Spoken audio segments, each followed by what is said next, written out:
bueno que usted ha tomado el tiempo para venir y disfrutar de este manjar. ¿Trajo su espada? Bueno, desenváinela porque vamos a usarla de una vez. En Génesis 25, Génesis capítulo 25. Estamos llegando ya, bueno, prácticamente este es el final de esta serie de la vida de fe. Capítulo 25, vamos a leer los primeros 11 por ahora. Abraham tomó otra mujer, cuyo nombre era Cetura, la cual le dio a luz a Zimran, Jotzán, Medán, Madián, Isbac y Sua. Y Jotzán engendró a Seba y a Dedán, e hijos de Dedán fueron Asurim, Letusim y Leumim. E hijos de Madián, Efa, Efer, Anoc, Abida y Elda. Todos estos fueron hijos de Cetura. Y Abraham dio todo cuanto tenía a Isaac, pero a los hijos de sus concubinas dio Abraham dones y los envió lejos de Isaac su hijo, mientras él vivía hacia el oriente, a la tierra oriental. Y estos fueron los días que vivió Abraham. Escuche, 175 años. Y exhaló el espíritu, y murió Abraham en buena vejez, anciano, lleno de años, y fue unido a su pueblo. Y lo sepultaron Isaac e Ismael, sus hijos, en la cueva de Macpela, en la heredad de Efrón, hijo de Zoar, Eteo, que está enfrente de Manre. Heredad que compró Abraham de los hijos de Ed. Allí fue sepultado Abraham y Sara, su mujer, y sucedió después de muerto Abraham que Dios bendijo a Isaac, su hijo, y habitó Isaac junto al pozo del viviente que me ve. Padre nuestro, te damos gracias por esta oportunidad que tú nos brindas de poder abrir tu palabra, de poder nutrirnos de esta comida espiritual que necesitamos diariamente. Reconozco, Señor, mi debilidad y mi incapacidad. Por eso te pido, Señor, que tu Santo Espíritu dirija todo y que todo sea mediante su dirección y que seamos nosotros edificados por medio de tu palabra. Te lo pedimos en Cristo Jesús. Amén. El momento final en la vida del patriarca llega. ¿A cuántos años de edad dice? 175 años de edad. 48 años, hermanos, después de haber enterrado a su esposa Sara. Es largo el tiempo, ¿verdad? Al llegar a su muerte, también llegamos nosotros a la conclusión de esta serie de la vida de fe. En lo que respecta a Abraham, por supuesto. Eclesiastés, capítulo 3, versículo 2, dice que hay un tiempo para nacer y un tiempo de morir. O sea, hay un tiempo de nacer y hay un tiempo de morir. Eso quiere decir que nosotros tenemos, como así decirlo, un tiempo determinado en este mundo, del cual no sabemos cuánto tiempo, de cuánto tiempo se trata, no sabemos, de hecho, se sabe el día de llegada, porque ya puede, la ciencia pues puede determinar eso más o menos, y si no lo determina, pues lo hace de una vez, porque en el caso de una cesárea, pues se determinó, este es el día que van a nacer. Pero de morir, pues ahí no lo pueden determinar, no hay determinación. Usted puede estar enfermo, inclusive hasta con una enfermedad terminal, y el médico le puede decir aproximadamente cuánto le queda de vida, pero no le dice una fecha específica en la cual usted va a dejar de existir. Cuando hablamos de esto, de no saber el tiempo de nuestra partida, como no sabemos el tiempo de nuestra partida, Pienso en esto que dice Efesios capítulo 5 y 15, un buen consejo. Dice que andemos como sabios. Dice, aprovechando el tiempo. Y mire esto, que no es, esto no es de andar estático sin hacer nada, sino que andemos en actividad. ¿Por qué? Porque dice, porque los días son malos. Los días son malos. Eso de que quieren arreglar el mundo, quiere que haya paz, personas invierten una cantidad de dinero y toda su fortuna en tratar de mejorar este planeta. ¿Y qué va? No lo pueden hacer. No lo hizo Dios. ¿Cómo lo va a hacer el hombre? Dios lo que dijo, bueno, ¿quieren ustedes hacer lo que quieran? Pues los entregó prácticamente a su propio destino que elige el ser humano. Recordemos, hermano, que Abraham salió desde Ur de los Caldeos, como Jehová le había dicho. ¿Y qué hacía él? Se movía de un lugar a otro. Recuérdense que él se movía su tienda de aquí para allá. No tenía un lugar fijo. No construyó casa en este lugar. Lo único que se dice fue que compró esa propiedad, la tumba esa, la cueva de Macpela. Eso fue lo único que él tuvo como propiedad. Después, en cualquier lugar donde le permitían estar, ahí se quedaba. Y en estos versículos, hermanos, vamos a ver algunos puntos importantes que deben ser aclarados. Porque leímos esto y quizás nos estamos haciendo preguntas respecto a estos versículos. Pero vamos a empezar en el versículo 7, donde dice, y estos fueron los días que vivió Abraham, 175 años, y exhaló el espíritu y murió Abraham en buena vejez, anciano y lleno de años, y fue unido a su pueblo. Vamos a empezar por ahí. Yo creo que todos aquí, hermanos, anhelamos con un final como ese que tuvo Abraham. Qué bueno, no tanto en edad, porque no podemos llegar a esa edad, es imposible. Pero por lo menos, como dice mi papá, me conformo con llegar a los 100. Bueno, además le quedan 12, realmente le faltan 12. Le quedan menos que a mí. Y le quedan menos que imagínate, la más chiquita que está aquí, cuánto tiempo faltaría, ¿verdad que sí? Entonces es un tiempo que va caminando, uno no sabe, como dije anteriormente. Pero es un anhelo para cada uno de nosotros llegar a una buena vejez. Y cuando estoy hablando de una buena vejez, es buena. No es que usted llega viejo, pero llega ya con un montón de achaques y un montón de cosas que usted lo que dice mejor, llévame de aquí, que yo no puedo aguantar todo esto. Estoy hablando de una vejez, ¿verdad? Buena, que se vive tranquila, pero sin ningún problema. Claro que siempre van a venir achaques, pero no tanto. Pero todos quisiéramos morir de muerte natural, ¿verdad que sí?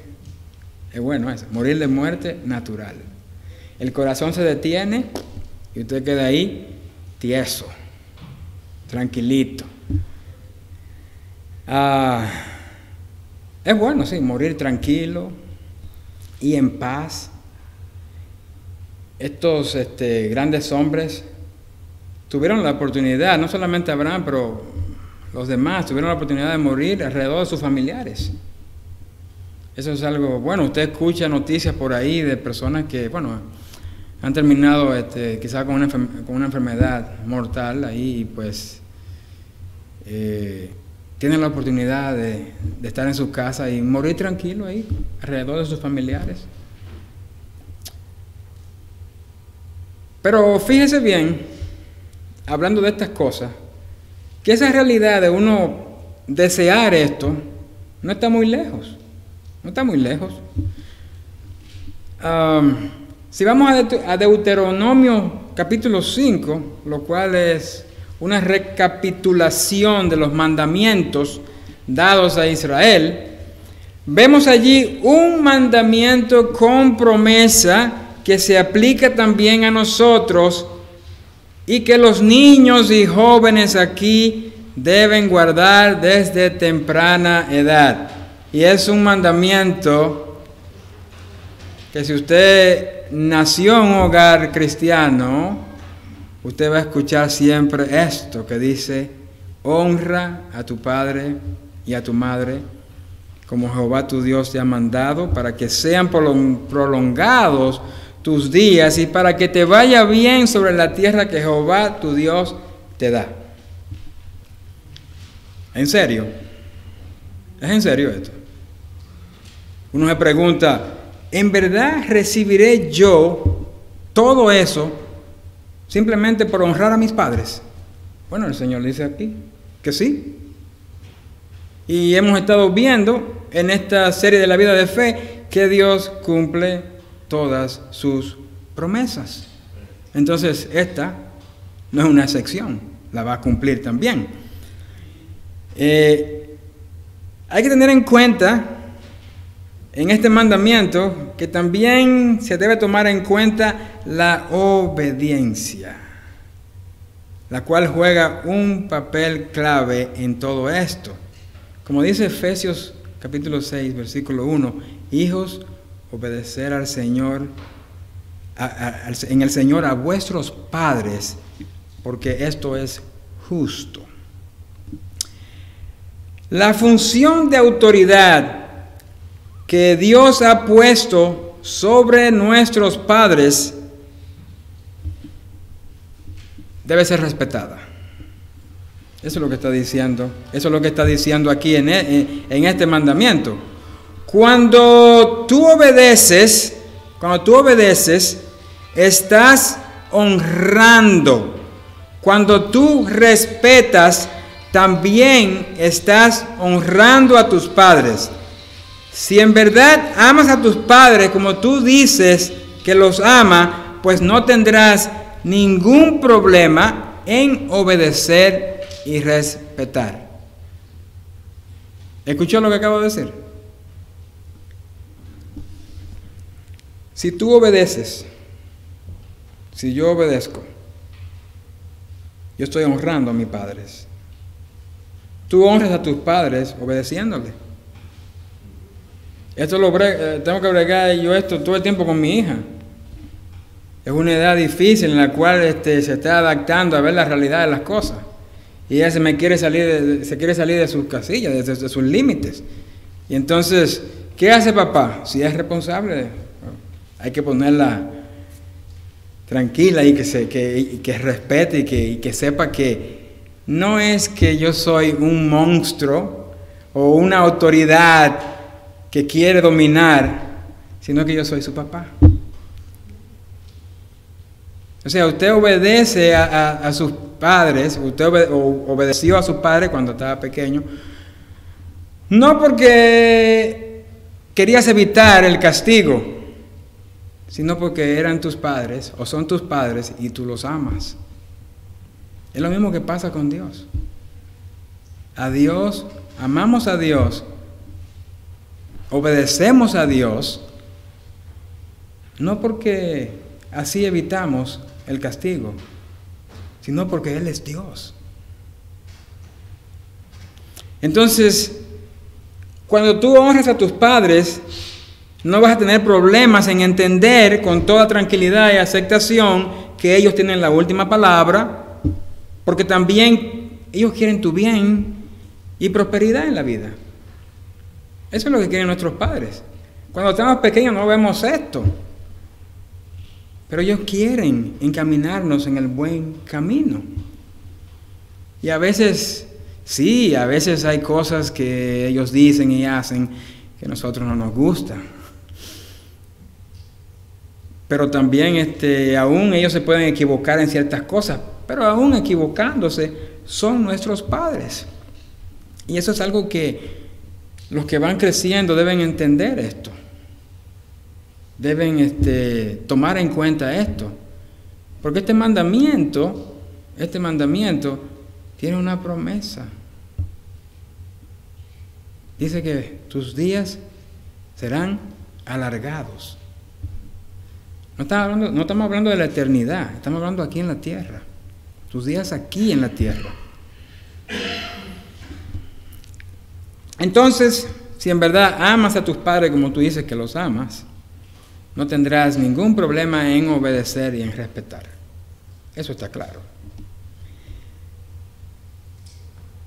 Si vemos la vida de Abraham,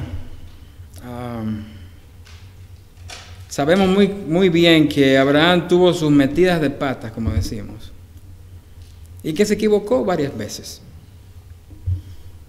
Pero siempre lo hizo a causa de actuar sin consultar con Dios.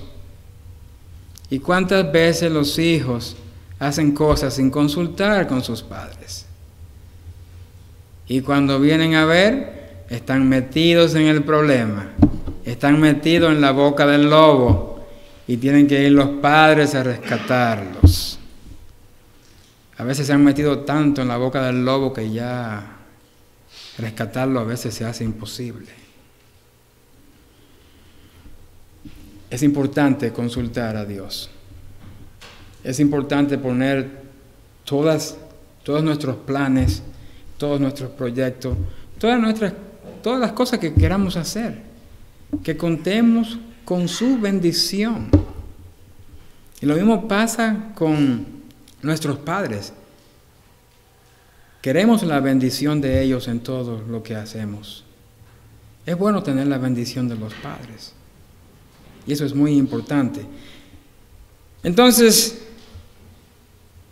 tenemos a Abraham, que muere a los 175 años en buena vejez. Es buena vejez. Y yo pienso que él murió tranquilo y feliz en su lecho. Tranquilo así. Me recuerda mucho mi bisabuela. Mi bisabuela, yo no sé si es muy cierto la edad en la que murió, pero supuestamente había sido a una edad de 119 años. Y esa señora, la última vez que yo la vi, yo apenas tenía, creo que eran 6 años. Y me acuerdo yo a esta anciana en su cama.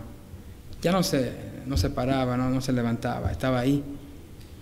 Pero no tenía absolutamente nada afectada a su salud. Es increíble. Nunca padeció de nada en lo que yo sé que me contaron. Y así yo veo cómo muere Abraham también, tranquilo en su lecho, tranquilamente, sin dolor y todo bien.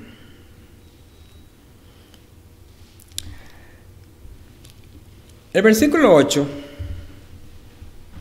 aquí en el versículo 8 de nuestro texto de Génesis 25, vemos una frase aquí que merece ser explicada. Y la frase a la cual yo me refiero es: y fue unido a su pueblo. Murió y fue unido a su pueblo. Moisés, que es el escritor del Génesis, escribe que Abraham fue reunido con su pueblo. También lo escribió en Números, capítulo 20, 24, al referirse a Aarón, dice que Aarón fue reunido a su pueblo. Otro ejemplo similar lo vemos en Jueces, capítulo 2, versículo 10, cuando Josué, el sucesor de Moisés, muere. Allí se dice que Josué y toda aquella generación fue reunida a sus padres, a sus padres. Ahora, refiriéndose a todo el pueblo que había servido a Dios durante los días de Josué, por supuesto.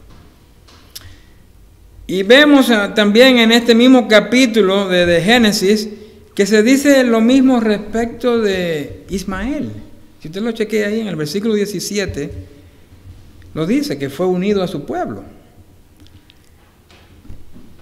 quizás podríamos estar pensando que porque Ismael fue echado de su hogar por no ser el hijo de la promesa, o por no ser el hijo legítimo, no sería alcanzado por la gracia de Dios. Y eso nos dice, esta frase nos dice respecto a Ismael, que él también fue uno de los agraciados. No se dice en realidad, no se detalla, como tampoco se detalló la conversión de Lot. Y luego en el Nuevo Testamento se dice que sí, que fue justificado también. Pero esta frase dice mucho. Ahora, en 2 Samuel, capítulo 12, también allí se habla hablando de David. Esto fue lo que el rey dijo con confianza, o sea, cuando murió este hijo de David.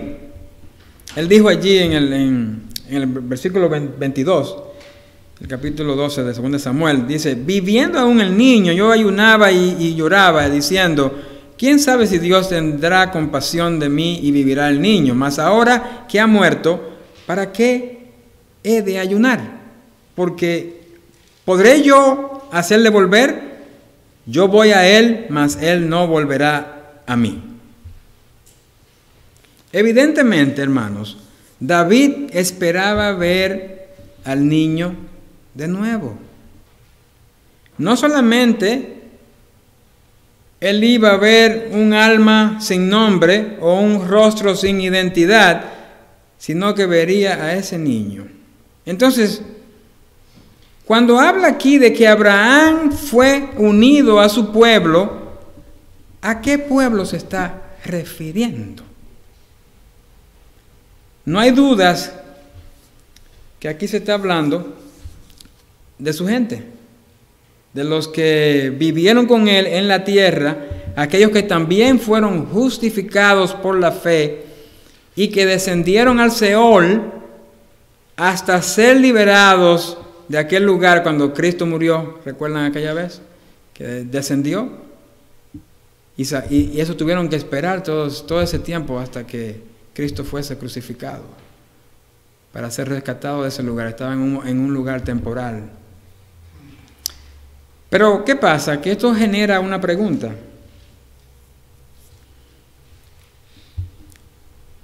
¿Reconoceremos y nos reuniremos con nuestros seres queridos en el cielo? Esta pregunta me la hicieron a mí un par de hermanas el viernes que yo concluí el tema lidiando con la muerte, y pues yo creo que le debo una respuesta más amplia que simplemente decirle que sí. Entonces, por lo que hemos leído, no cabe duda que es correcta la respuesta. Y hay aún más evidencias bíblicas que apoyan esta respuesta. El Nuevo Testamento lo indica aún más claramente, que nuestras identidades van a permanecer sin cambios en la vida eterna con el nuevo cuerpo. Cristo dijo lo siguiente, mientras compartía la cena ya con sus discípulos. Le dijo aquí en Lucas 22, del 17 al 18, y habiendo tomado la copa, dio gracias y dijo: tomad esto y repartirlo entre vosotros, porque os digo que no beberé más del fruto de la vid hasta que el reino de Dios venga. El Señor mismo prometió que Él y sus discípulos volverían a beber juntos el fruto de la vid en el cielo. En otra parte, en Mateo capítulo 8, versículo 11, Jesús hace una promesa similar, pero aún más concreta. Escuche: y os digo que vendrán muchos del oriente y del occidente, y se sentarán con Abraham e Isaac y Jacob en el reino de los cielos. Además, recordemos que Moisés y Elías aparecieron con Cristo en el monte de la Transfiguración, a pesar de que habían pasado siglos desde que Moisés murió y Elías fue llevado al cielo. Todavía tenían su identidad. Pedro, Santiago y Juan Los reconocieron. Nadie le dijo, él no le dijo, nadie dijo a él, este es Moisés, este es Elías. Ellos reconocieron, ellos sabían, se dieron cuenta quiénes eran. Y existieron siglos atrás. Lo que implica que de alguna manera seremos capaces de reconocer aún a personas que nunca hemos visto antes. Imagínate todos estos personajes que hemos escuchado en la Biblia. No sabemos cómo eran físicamente.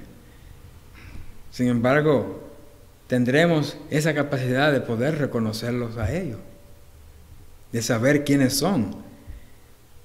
Entonces, además de que Abraham fue reunido a su pueblo, también incluye a otros personajes que no existieron en su vida terrenal.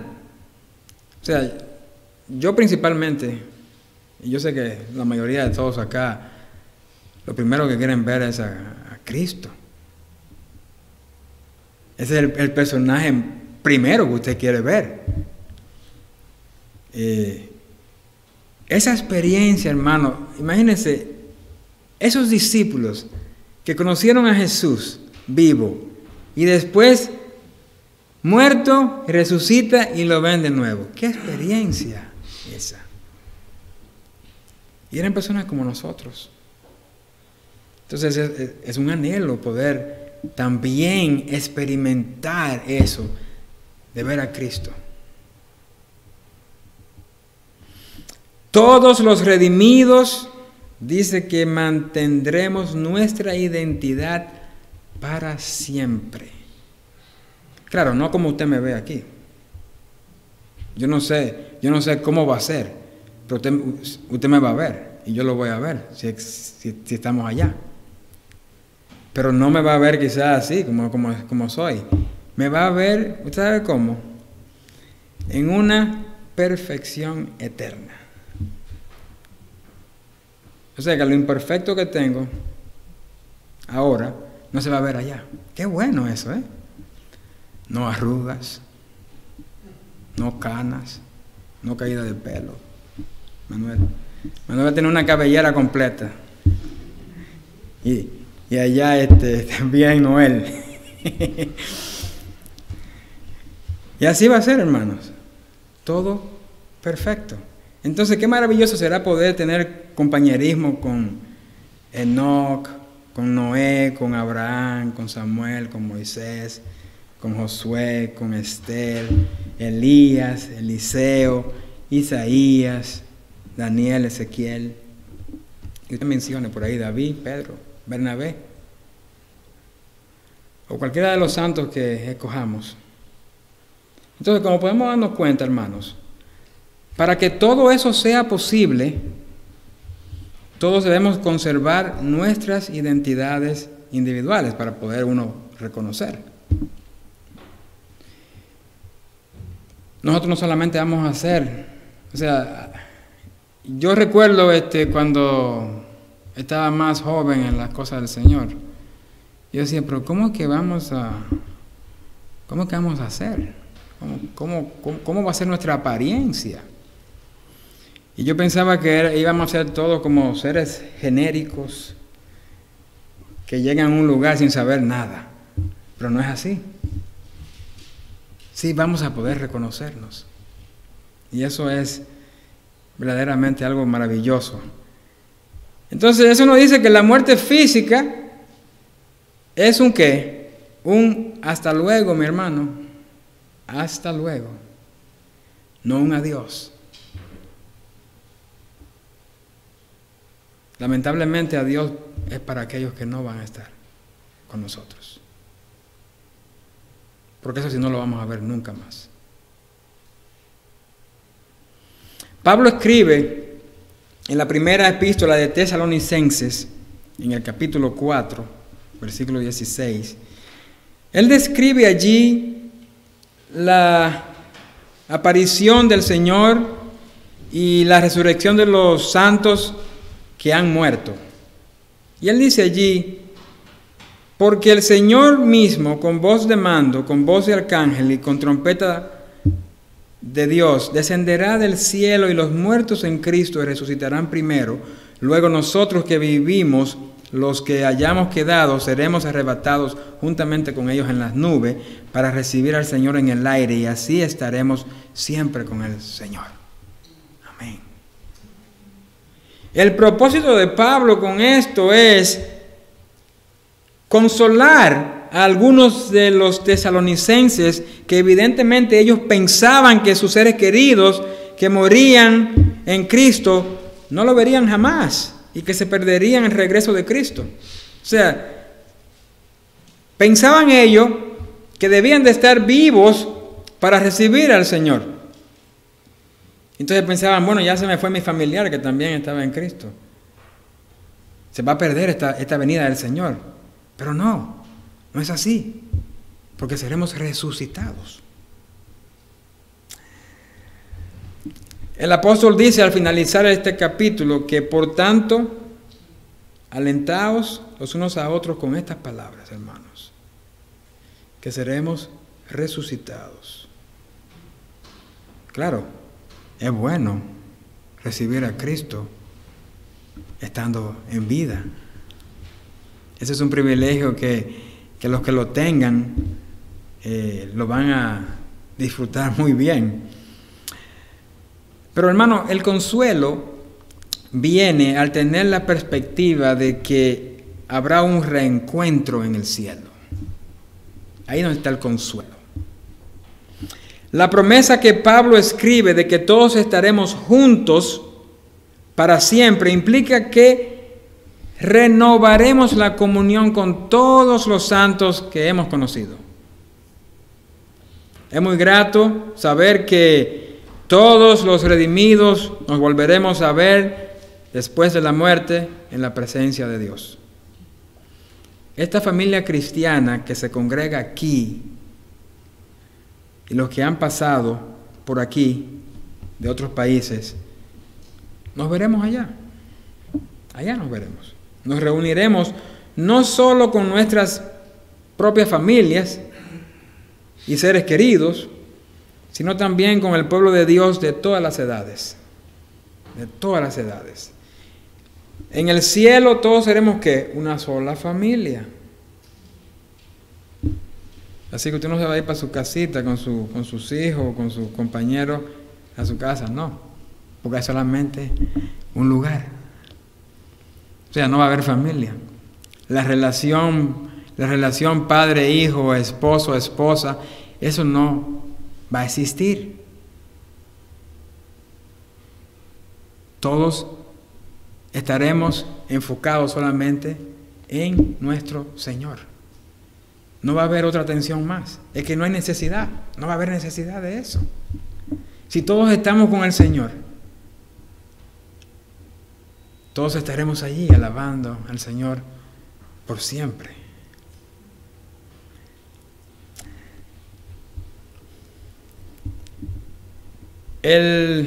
Uno se pregunta ahora, oye, va a haber mucha gente, porque imagínense, si estamos hablando de todos los tiempos, la cantidad de gente que ha muerto y ha sido redimida, o sea, es mucha, pero en comparación con la población que ha existido en todo ese tiempo, no es tanto. Si usted hace bien la cosa, si mira bien cómo son los números, porque han habido mucho más habitantes que los redimidos. Recuerda esa gran destrucción, el diluvio. Mire cómo Dios terminó con esas 2 ciudades malignas. Y además se podían encontrar 2 o 3 redimidos que estaban allí. Pero uno piensa, ok, ha pasado muchos años después de eso. Entonces es una gran familia que habrá allá en el cielo. Pero mire, habrá oportunidad para tener un trato cercano con todos. Eso sí es verdad. Definitivamente. Y nuestra eternidad se vivirá en ese tipo de fraternidad que existe de una manera interminable. Y eso debe déjeme decirle, mire, eso debe animarnos a nosotros a compartir el Evangelio con nuestros seres queridos que aún no conocen a Cristo. Porque yo estoy seguro que usted quiere verlo también allá. Yo quiero ver a todos mis seres queridos. Es como el deseo de Dios. Dios quiere que todos procedan al arrepentimiento. No quiere que ninguno se pierda. Y ese debe ser nuestro deseo también. Que ninguno de los nuestros se pierda. Entonces, si estamos preocupados por sentirnos que el cielo va a ser mucho para nosotros, con tantos santos que van a estar allí, no hay razón para pensar en eso. El cielo está diseñado de manera única por un Salvador tierno y amoroso para ser el lugar donde viviremos juntos por toda la eternidad y que disfrutaremos por siempre. Entonces, tiene más sentido ahora cuando usted lee esta frase que dice, fue unido a su pueblo. Ahora bien, siguiendo adelante con el texto, encontramos algo que sería lo más inesperado cuando usted empieza a leer este capítulo. Usted como que se detiene un poco en el primer versículo ahí. ¿Qué es lo que dice? Que Abraham tomó otra mujer por esposa cuyo nombre era Setura. Y esto puede generar ciertos cuestionamientos en cuanto al tiempo en que ocurrió esto. Lo primero que tenemos que recordar aquí, antes de sacar cualquier conjetura, es que la Biblia no sigue un orden cronológico de los eventos. Es importante saberlo. Hay cosas que usted lee que te dice, vean, ¿cuándo ocurrió esto? Pero es así, la Biblia no está escrita de una manera cronológica. Y a veces vamos a encontrar cabos sueltos que merecen ser explicados. Por eso que estamos estudiando la Biblia, para tener el conocimiento claro de estas cosas. Mire, a través de los siglos han habido varios eruditos de la Biblia que han sostenido que este matrimonio entre Abraham y Setura no tuvo lugar después de la muerte de Sara. Así que si usted está pensando lo mismo, entonces estamos en el camino correcto. Y hay una serie de razones que pueden ser citadas para apoyar esta conclusión. Si leemos en Primera Crónicas, capítulo 1, versículo 32, se hace referencia a Setura como una concubina, que también encaja muy bien con la palabra concubinas que aparece aquí en el versículo 6 de nuestro texto, que dice que Abraham dio todo cuanto tenía Isaac, pero a los hijos de sus concubinas dio dones y los envió lejos de Isaac, su hijo. Para aquellos que quizás no sepan aún, no sé si alguno de aquí de los jóvenes conocen el término de lo que es concubina. Pero para aquellos que no conocen esto, una concubina es una mujer, en aquellos tiempos estoy hablando, en aquellos tiempos, que hacía vida marital con un hombre que no era su marido, que no era su esposo, cuya relación, oiga bien, en aquellos tiempos era admitida por la esposa. Y eso lo vimos en el ejemplo de Agar. La misma Sara ofreció su esclava a su esposo en aquel entonces. La concubina tenía una posición algo superior a la de una esclava. Sin embargo, la concubina no era libre ni tenía el estatus o los derechos de una esposa legítima. Cuando había una relación íntima con la concubina y se procreaban hijos de esa relación, esos hijos tenían un estatus inferior a los nacidos de una esposa, pero podrían ser elevados a la posición de un heredero por la voluntad del padre. Y esas son cosas que vemos en el presente también. Usted se da cuenta que los hijos que nacen fuera del matrimonio no tienen, si no están reconocidos, no tienen los mismos derechos. O sea, es algo que todavía se vive en esa parte aquí. Pero la cosa es esta, hermano. ¿Por qué se le llamaría a Cetura una concubina, a menos que Sara estuviera viva y esa unión fuera de menor escala? El término concubina se aplica solo a la que no es la esposa legítima, ¿correcto? Entonces, Sara tuvo que estar viva cuando Abraham tomó a Cetura por mujer, porque entonces no se le puede llamar concubina, porque no había esposa. Si no había esposa, entonces era la esposa legítima después de la que se murió, y ese no es el caso, porque se dice que Cetura era una de las concubinas también. Otra cosa es que se dijo que los hijos de esta unión habían sido expulsados. Todos esos hijos, todos esos nombres que mencionamos ahí, en el versículo 6, todos esos hijos fueron expulsados.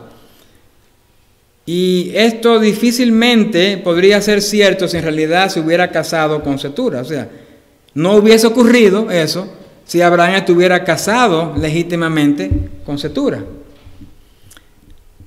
O sea, después de la muerte de Sara, pero ese no es el caso. Pero sí con los hijos de una concubina, como en el caso de Ismael. ¿Se acuerdan de Ismael? Nació y él también fue expulsado. Ahora, según la ley de esos días, los hijos de una concubina podían ser expulsados, ¿sí? Siendo esta como quien dice, una acción de compensación. Fíjese bien, que no solamente de que vete y que te vaya como sea. Prácticamente eso es dándole la libertad. Porque los hijos que nacían fuera del matrimonio legítimo no eran considerados herederos. Entonces tenían una posición casi similar a los esclavos. Especialmente porque las concubinas también eran de la parte de la servidumbre o eran esclavos. Entonces finalmente recordemos que en el capítulo 18 de Génesis se dijo que Abraham, y esto es muy importante, se dijo que Abraham ya era de edad avanzada. Isaac vino al mundo cuando Abraham tenía ¿cuántos años? ¿No se acuerdan? 100. A los 100 años.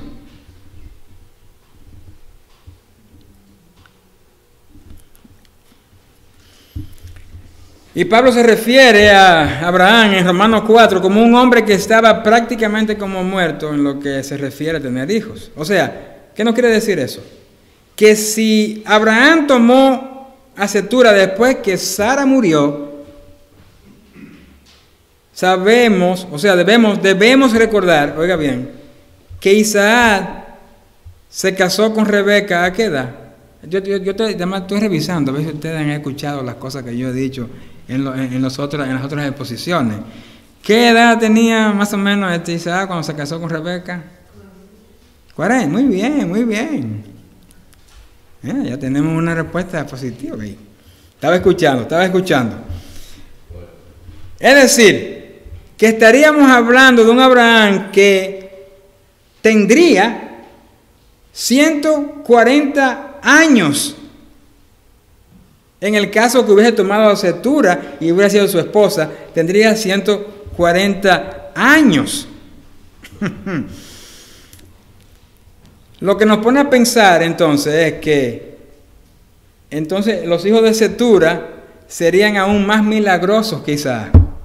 Claro, porque imagínate, si tuvo Isaac a los 100, entonces si viene y le nacen a los 140, entonces estos hijos son más milagrosos que el anterior. Entonces, eso descarta totalmente cualquier hipótesis de que Abraham tuvo esta mujer después que Sara murió. Entonces, eso explica muy bien la situación, ¿no? No podría ser posible. O sea, ¿cómo es posible que estos hijos iban a ser más milagrosos cuando el milagro ocurrió con Isaac? Porque recordemos, el problema estaba en quién de no tener hijos. Era en Sara que estaba.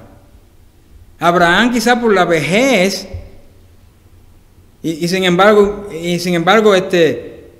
él tuvo el hijo a los 100 años. O sea que después de Isaac, él no tuvo más hijos. No vinieron más hijos después de Isaac. Entonces esa relación tuvo que ocurrir. No detalla la Biblia respecto a eso, pero estamos hablando de muchos años. O sea, ¿recuerdan aquel capítulo en el cual pasó un tiempo de silencio cuando no se decía nada? Pudo haber ocurrido así. Porque no sé si es que, sucede la mayoría de las veces. Tú ves, en aquellos tiempos tú tenías una concubina, tú tenías otra. Se da. Pasaba así. ¿Dónde me dejan ustedes al rey Salomón? Al mismo David también. Que ese ya sería otro tema. No pertenece a nada de esto. Pero se podrían explicar muchísimas cosas en cuanto a esto. Entonces sabemos que Cetura y Abraham, nada que ver después de Sara muerta. Y eso ahí concluye. Yo creo que quedó claro eso, ¿verdad que sí? Quedó clarísimo. El punto que nos interesa, hermanos, en los versículos del 1 al 6, es establecer el hecho de que Abraham fue padre de muchas naciones. Pero que solo a través de ¿quién? De Isaac se iban a realizar estas bendiciones y promesas del pacto de Dios con Abraham. Génesis 17:4 dice: he aquí mi pacto, le dice Jehová a Abraham, he aquí mi pacto es contigo y serás padre de muchedumbre de gentes. Entonces tenemos a un Abraham firme con su fe en las promesas. Firme con su fe en las promesas. Él le dio regalos a sus otros hijos y los envió fuera del camino de Isaac, porque él entendía. Él entendía que la promesa estaba con Isaac. Entonces, después de una vida plena y abundante que vivió Abraham, él muere a los 175 años. Y recuérdense que esto también es otra promesa cumplida. Porque él se lo dijo en el capítulo 15, le dijo: y tú vendrás a tus padres en paz y serás sepultado ¿en qué? En buena vejez. Entonces se cumplió lo que le dijo. Se cumplió. Uno se pregunta si Abraham incluiría a Ismael entre aquellos que recibieron regalos mientras él vivía. Porque no sabemos, él se fue, lo envió lejos. La Biblia no detalla si en alguna ocasión se vieron o hubo algún contacto con él. Yo podría imaginar que siendo padre se sentiría todavía mal, preguntándose: ¿cómo la está pasando mi hijo? Porque a pesar de que no era el hijo de la promesa, él quería, él amaba a Ismael también.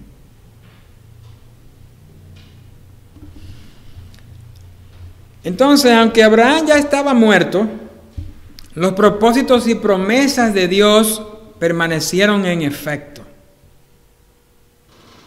Murió, pero por eso Dios no dejó de cumplir lo que tenía que cumplir.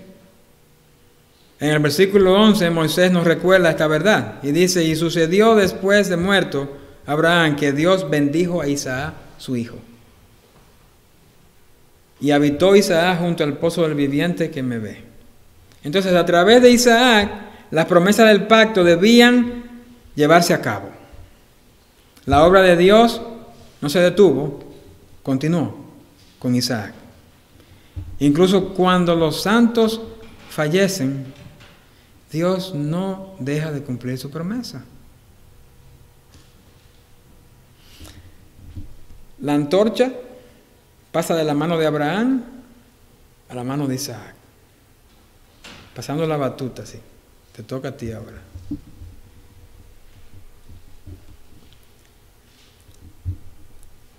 Ahora, si los primeros versículos del capítulo 25 demuestran la fidelidad de Dios al cumplir las promesas de Génesis 17:4, que dice: mi pacto es contigo y serás padre de muchedumbre de gentes. Entonces, Génesis 25 del 12 al 18 revela el cumplimiento de Dios de Génesis 17:20.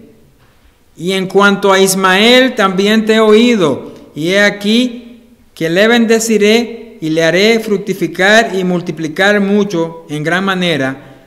12 príncipes engendrará y haré de él una gran nación. Leamos esos versículos del 12 al 18. Estos son los descendientes de Ismael, hijo de Abraham, a quien le dio a luz Agar egipcia, sierva de Sara. Estos pues son los nombres de los hijos de Ismael, nombrados en el orden de su nacimiento. El primogénito de Ismael, Nebaiot, luego Sedar, Adbeel, Mibsam, Misma, Duma, Masa, Adar, Tema, Getur, Nafis y Sedema. Estos son los hijos de Ismael, y estos sus nombres por sus villas y por sus campamentos, 12 príncipes por sus familias, y estos fueron los años de la vida de Ismael, 137 años. 137 años. Y exhaló el espíritu de Ismael y murió y fue unido a su pueblo. Recuerden bien esto, fue unido a su pueblo. Y habitaron desde Avila hasta Shur, que está enfrente de Egipto, viniendo a Siria, y murió en presencia de todos sus hermanos, así mismo como lo dijo. Así mismo como se lo había dicho a Agar. Abraham siempre había tenido un lugar especial en su corazón. Ese fue su primer hijo. No fue el hijo de la promesa ese, Ismael, pero fue su primer hijo. O sea, yo no sé, padres que son aquí, siempre hay, y no es que yo quiero poner aquí que hay como preferencias, pero el primer hijo tiene algo de especial por ser el primero. No es que los otros no cuentan, pero por ser el primero, yo no voy a tener ese problema, porque yo tengo una nada más.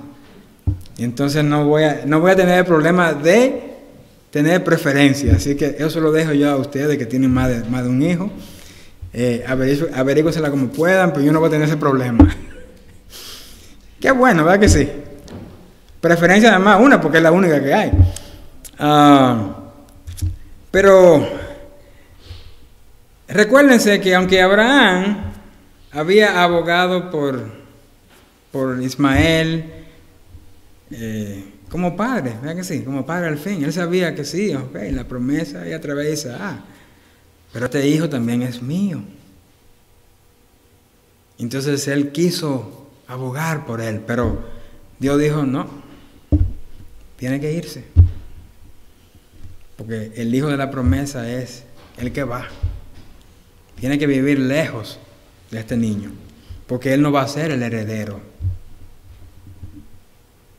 Pero no estamos hablando en términos tantos materiales, estamos hablando en lo que vendría después, la heredad que vendría después de todo ese pueblo grande que iba a nacer. Entonces, hermanos, una vez más Dios cumplió su promesa con Abraham, aún después de muerto. Ismael muere a la edad de 137 años y fue enterrado, pero tengamos en cuenta que no se dijo que a Ismael lo habían enterrado aquí en la cueva de Macpela.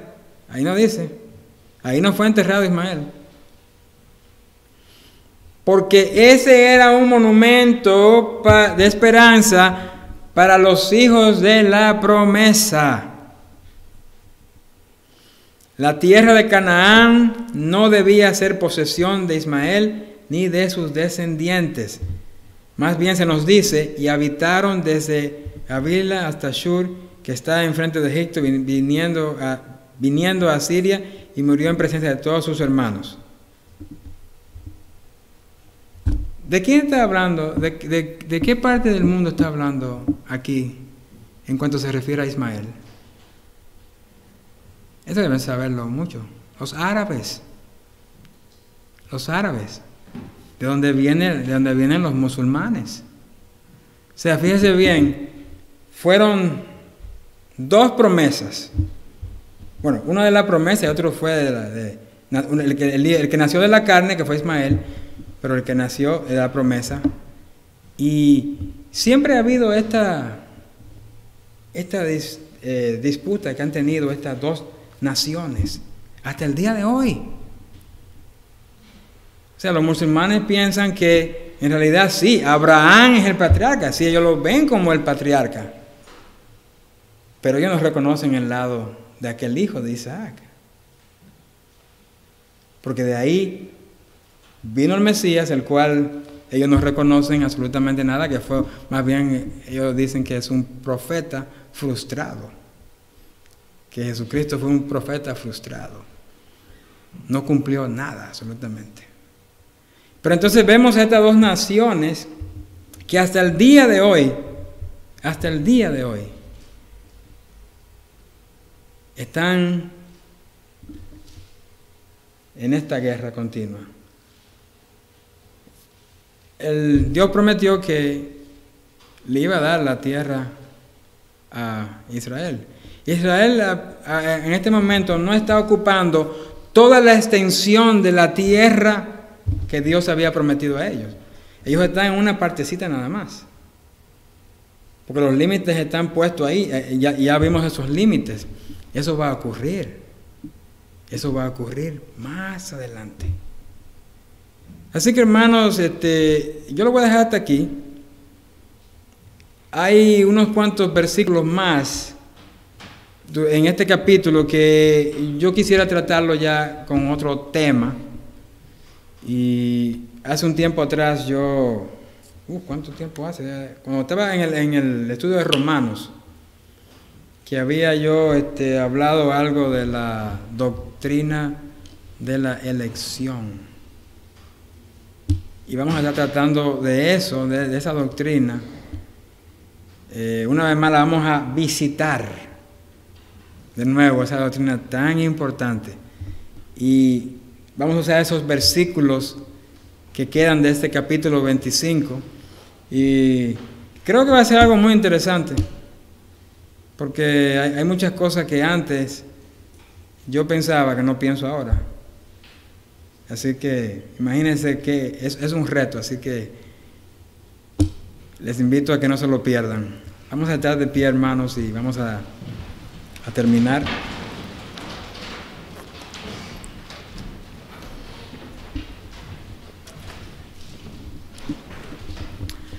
Padre nuestro, Dios todopoderoso, Dios misericordioso, Dios de mi salvación,